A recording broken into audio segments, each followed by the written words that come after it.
میں آج آپ کو ہمسایوں کے حقوق کے بارے میں ایک واقعہ پیش کرتا ہوں۔ ایک عورت نے اپنے شوہر سے پڑوسی دکاندار کی شکایت کی اور کہا کہ آئندہ اس سے ہرگز آٹا نہ خریدنا، یہ تو گندم دکھا کر جاؤ بیچنے والا آدمی ہے، اور اس کی اسی بے ایمانی کی وجہ سے اس کی دکان پر جو گاہک ہے وہ بہت ہی کم ہوتے ہیں۔ یعنی وہ عورت اپنے خامد کو ایگری کر رہی تھی کہ ہم سودا اس سے نہیں خریدیں گے، کہیں باہر سے خریدیں گے۔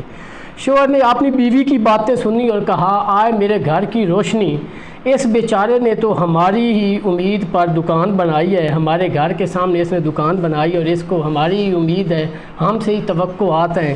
اگر ہم ہی اس سے سودا نہ خریدیں گے تو یہ شرافت کے خلاف ہوگا۔ اور اس نے پھر مزید اس کو سمجھایا کہ ہمیں نیک لوگوں کی راہ اختیار کرنی چاہیے اور گرے ہوئوں کا بازو پکڑ کر ان کو اٹھانا چاہیے، نہ کہ ان کو مزید مارنا شروع کر دیں۔ اس نے کتنی خوبصورت بات بتائی۔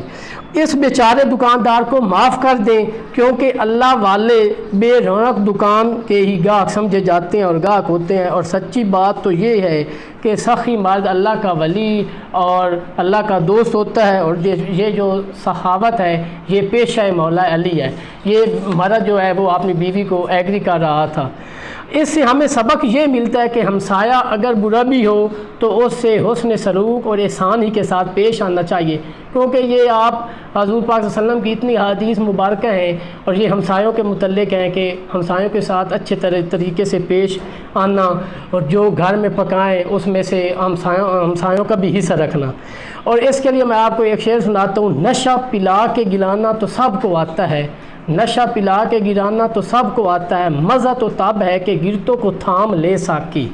سخی اللہ کا دوست ہے اگرچہ گناہگار ہی کیوں نہ ہو، اور حدیث شریف ہے کہ سخی اللہ کے قریب ہے، جنت کے قریب ہے اور دوزخ سے دور ہے، اور جو بخیل ہے وہ اللہ سے دور ہے، جنت سے بھی دور ہے اور دوزخ کے قریب ہے۔